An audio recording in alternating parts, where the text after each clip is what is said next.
வணக்கம். இது ஐபிசி தமிழின் பிரதான செய்திகள். முதலில் தலைப்புச் செய்திகள். இந்தியாவின் திட்டங்கள் மக்களை பாதிக்கக்கூடாது, தேர்தல் பரப்புரையில் வலியுறுத்தி கூறிய செல்வம். டான் பிரியசாத் கொலை தொடர்பான பிரதான சந்தேக நபர் கைது, தப்பியோடிய ஏனையவர்களை கைது செய்ய நடவடிக்கை. உள்ளூராட்சி தேர்தலுக்கான தபால் மூல வாக்களிப்பு ஆரம்பம். சுமார் 6,50,000 பேர் வாக்களிக்க தகுதி. கண்டியில் எல்லை மீறும் மக்கள் கூட்டத்தால் நெருக்கடி, பயணங்களை பிற்போடுமாறு கோரும் அரசு அதிபர். காஷ்மீர் எல்லையில் அதிகரிக்கும் பதற்றம், ஏவுகணை சோதனைக்கு தயாராகும் பாகிஸ்தான். உக்ரைன் மீது சரமாரி தாக்குதல்களை தொடுத்த ரஷ்யா, விளாடிமிர் செலன்ஸ்கியை சாடும் ட்ரம்ப். இனி விரிவான செய்திகள். ஸ்ரீலங்காவின் உள்ளூராட்சி மன்ற தேர்தலுக்கான தபால் மூல வாக்களிப்பு இன்று ஆரம்பமாகியுள்ளது. அந்த வகையில் அரசு ஊழியர்கள் இன்றும் நாளையும் எதிர்வரும் 28 மற்றும் 29ஆம் தேதிகளில் தமது வாக்குகளை பதிவு செய்ய முடியும் என ஸ்ரீலங்கா தேர்தல்கள் ஆணைக்குழு அறிவித்துள்ளது. ஸ்ரீலங்காவின் உள்ளூராட்சி மன்ற தேர்தலில் தபால் மூலம் வாக்களிப்பதற்கு 6,48,000க்கும் மேற்பட்ட வாக்காளர்கள் தகுதி பெற்றுள்ளனர். இதில் அரசு துறைகள், காவல்துறை, ஆயுதப்படைகள், பொது பாடசாலைகள், அரசுக்கு சொந்தமான நிறுவனங்கள் மற்றும் சட்டப்பூர்வ சபைகளின் ஊழியர்கள் அடங்கியுள்ளனர். இந்த 4 நாட்களுக்கு பின்னர் தபால் மூலம் வாக்களிப்பதற்கு எந்த நாளும் வழங்கப்படாது என தேர்தல்கள் ஆணைக்குழு வலியுறுத்தியுள்ளது. தபால் மூல வாக்களிப்பிற்கான காலக்கெடு இறுதியானது என தேர்தல்கள் ஆணையாளர் நாயகம் சமன் ஸ்ரீ ரத்நாயக்க மீண்டும் உறுதிப்படுத்தியுள்ளார். மேலும் தகுதியுள்ள அனைத்து வாக்காளர்களும் கொடுக்கப்பட்ட திகதியை பயன்படுத்தி தமது வாக்குகளை அளிக்குமாறு அவர் வலியுறுத்தியுள்ளார். எதிர்வரும் உள்ளூராட்சி தேர்தல்களில் மொத்தம் 6,48,495 விண்ணப்பதாரர்கள் தபால் மூலம் வாக்களிக்க அனுமதிக்கப்பட்டுள்ளதாக ஸ்ரீலங்காவின் தேர்தல்கள் ஆணைக்குழு மேலும் தெரிவித்துள்ளது. அந்த வகையில் தமிழர் தாயக பகுதிகள் உட்பட நாட்டின் பல்வேறு பகுதிகளிலும் அரசு ஊழியர்களுடன் ஸ்ரீலங்கா பாதுகாப்பு படையினர் இன்று தமது வாக்குகளை பதிவு செய்த காட்சிகள் எமது பிராந்திய செய்தியாளர்களின் கேமராக்களில் பதிவானது. யாழ்ப்பாணம் மானிப்பாய் காவல்துறை நிலையத்திலும் காவல்துறை பொறுப்பதிகாரி குணதிலகவின் கீழ் தபால் மூல வாக்களிப்பு இடம்பெற்றது.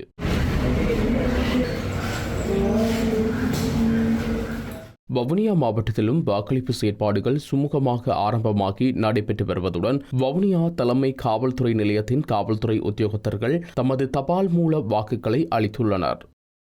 திருகோணமலை தோப்பூர் கோட்டக்கல்வி அலுவலகத்தில் உள்ள ஆசிரியர்களின் தபால் மூல வாக்களிப்பு இன்று தோப்பூர் கோட்டக்கல்வி அலுவலகத்தில் இடம்பெற்றது. இதன்போது அலுவலக பிரிவில் உள்ள ஆசிரியர்கள் ஆர்வத்துடன் வாக்களிப்பில் ஈடுபட்டிருந்தனர். மலையகத்தை பொறுத்தவரை நுவர்லியா மாவட்டத்தில் அனைத்து காவல்துறை நிலையங்களிலும் பணியாற்றும் அதிகாரிகள் இன்று வாக்களித்து வருகின்றனர். இதுவரையில் எந்தவிதமான அசம்பாவிதங்களும் ஏற்படவில்லை என அதிகாரிகள் தெரிவிக்கின்றனர். மன்னாரில் இந்தியா முன்னெடுக்கும் அபிவிருத்தி திட்டங்கள் மக்களுக்கு பாதிப்பை ஏற்படுத்தாது நன்மை தரக்கூடியதாக இருக்க வேண்டும் என ஸ்ரீலங்கா நாடாளுமன்ற உறுப்பினர் செல்வம் அடைக்கலநாதன் தெரிவித்துள்ளார். மாந்தை மேற்கு பிரதேச செயலாளர் பிரிவில் உள்ள விடத்தல் தீவில் கிராமத்தில் நேற்றிரவு இடம்பெற்ற மக்கள் சந்திப்பில் கலந்து கொண்டு கருத்து தெரிவிக்கும் போதே அவர் இதனை கூறினார். இதில் வரும் ரோட்டு வாய்க்கால் ஓட்டுறது, லைட் போடுறதெல்லாம் இல்லை. இதில் நிறைய சட்டங்கள் இந்த மண்ணை அகலவாராங்களுக்கு தடை செய்யலாம். மற்றது எங்களோட உடற்தீவில் இந்த டூரிசம் அது இருக்கு. அதுக்கான வேலை திட்டங்களை பிரதேச சேவை ஊடாக செய்யலாம்.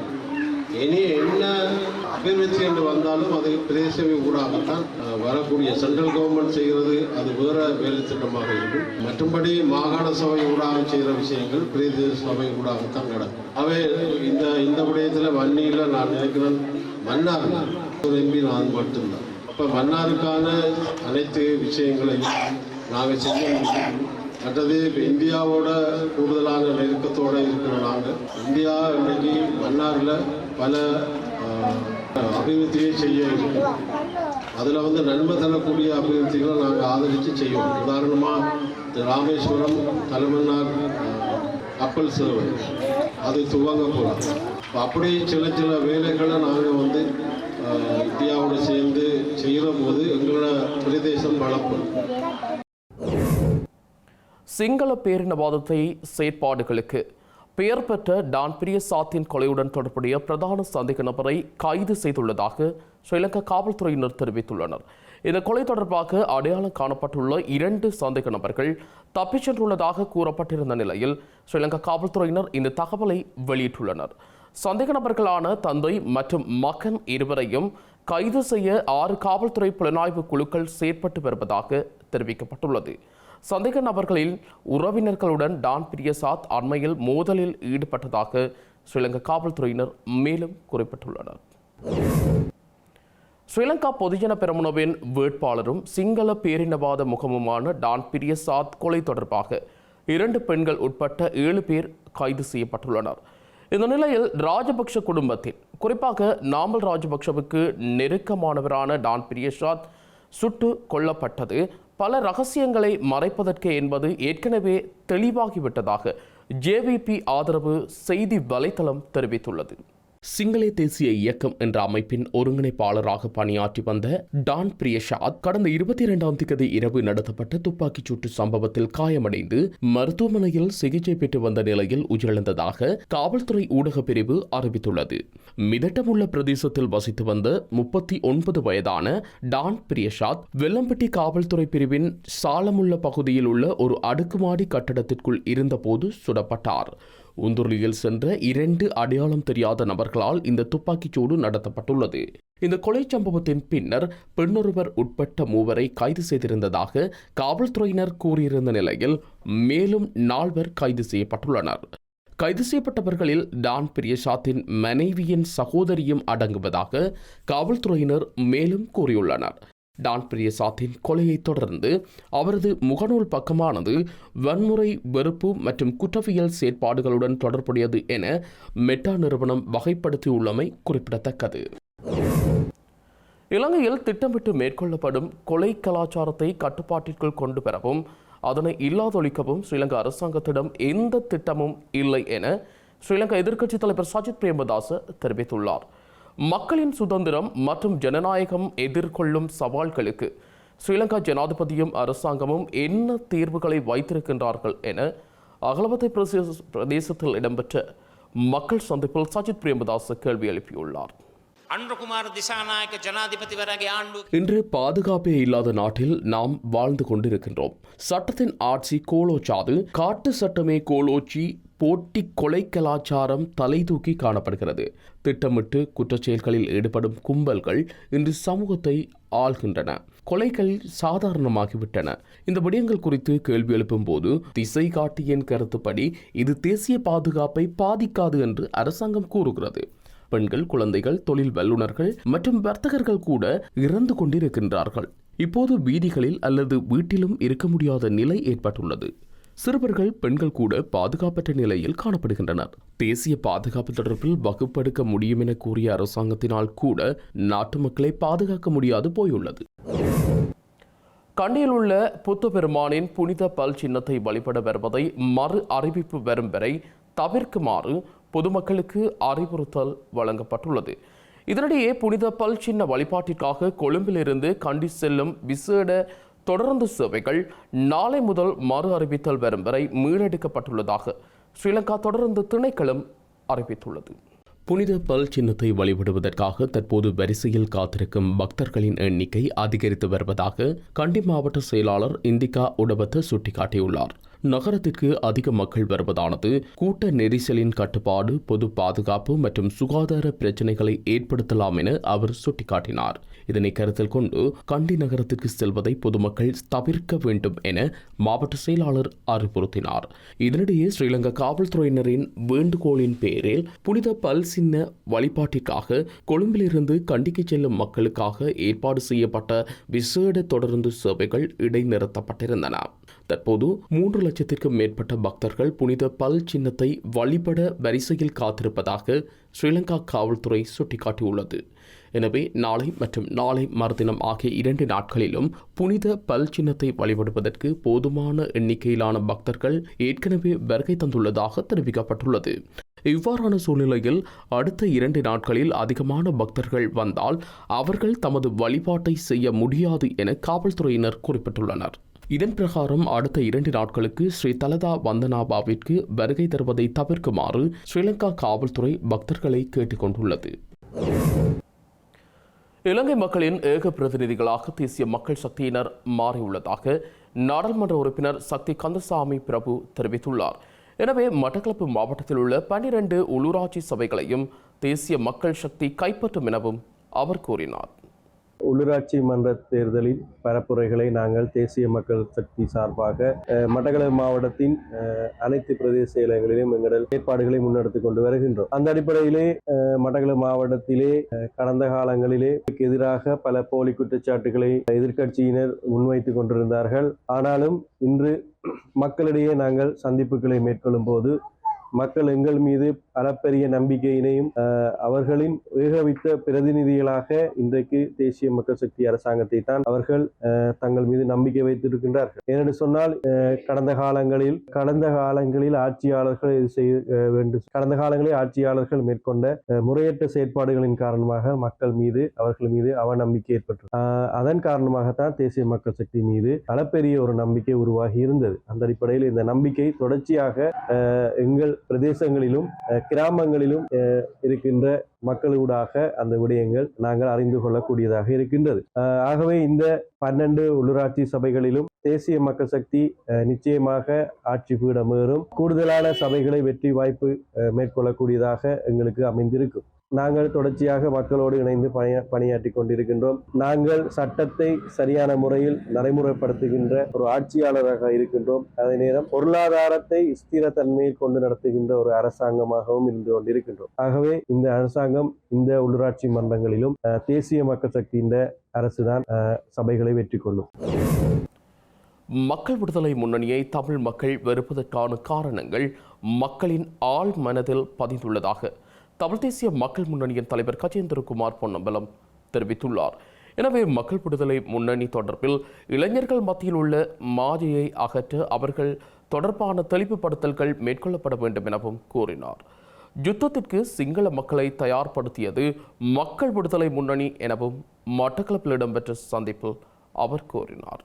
தமிழ் மக்களுடைய ஒரு தீர்வுக்குரிய ஒரு அடித்தளமாக அத்திவாரமாக இருக்கக்கூடிய தமிழ் தாயக கோட்பாட்டு இணைந்த வடகளுக்கு தமிழ் தாயக கோட்பாட்டை முடிவுக்கு கொண்டு வந்த ஜேவிபி, இணைந்த வடகிழக்கை பிரித்து விரிந்த ஜேவிபி.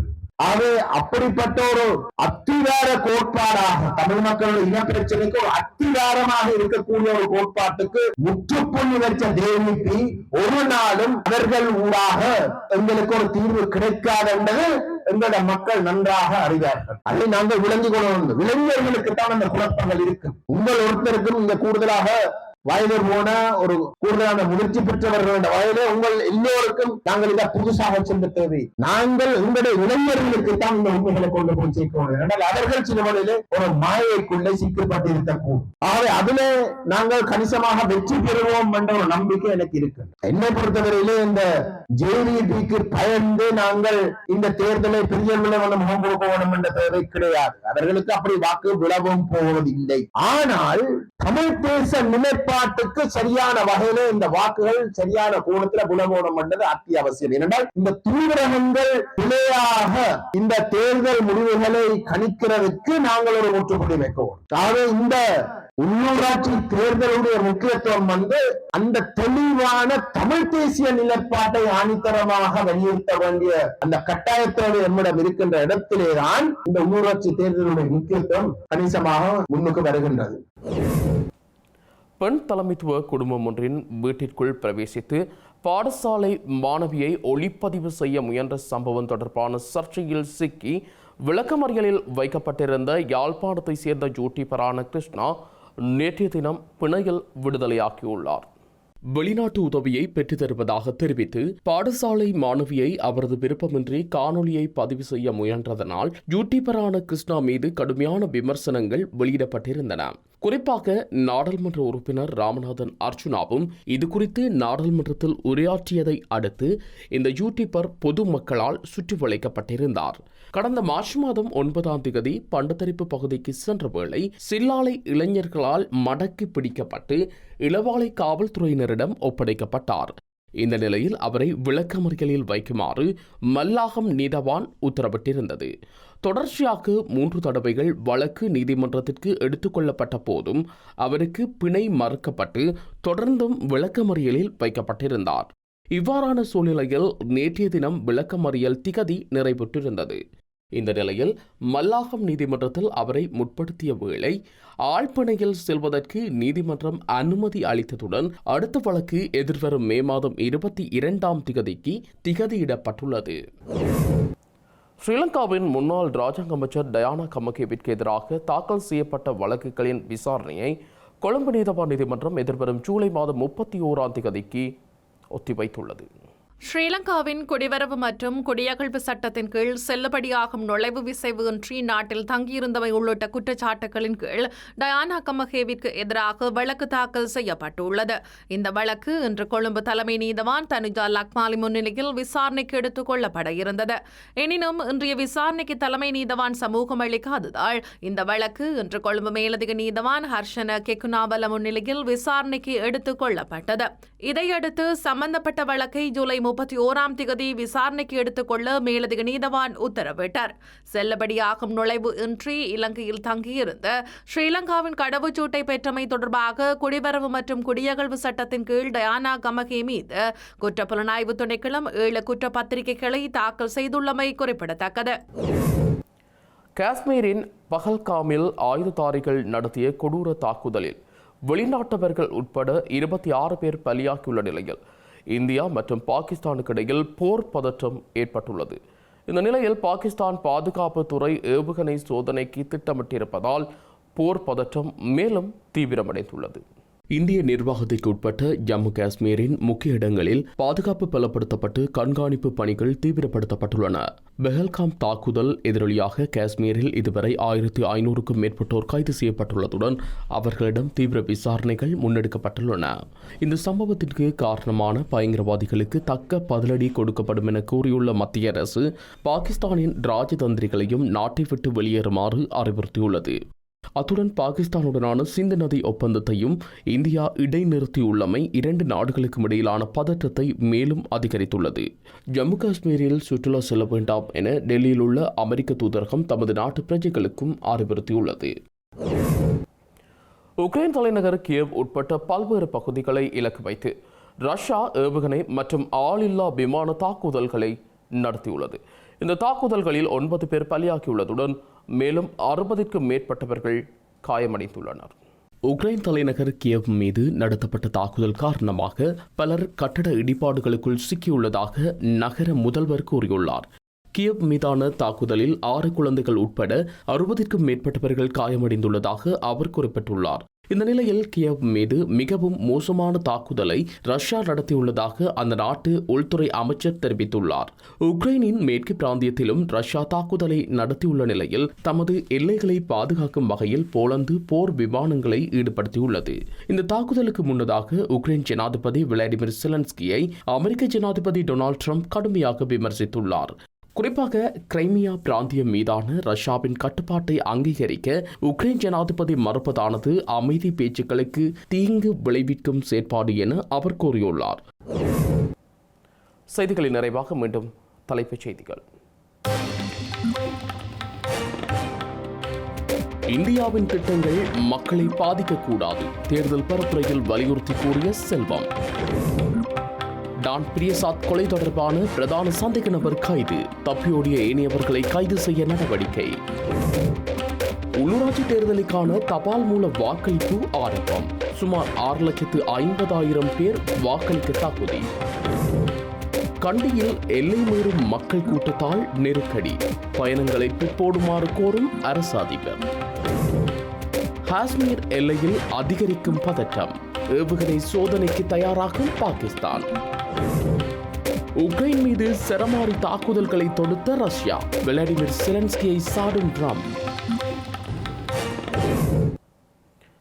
இத்துடன் ஐபிசி தமிழின் பிரதான செய்திகள் நிறைவு பெற்றன. உடனுக்குடன் செய்திகளை அறிந்து கொள்ள IBCTamil.com என்ற எமது இணையதளத்தை பார்வையிடுங்கள். வணக்கம்.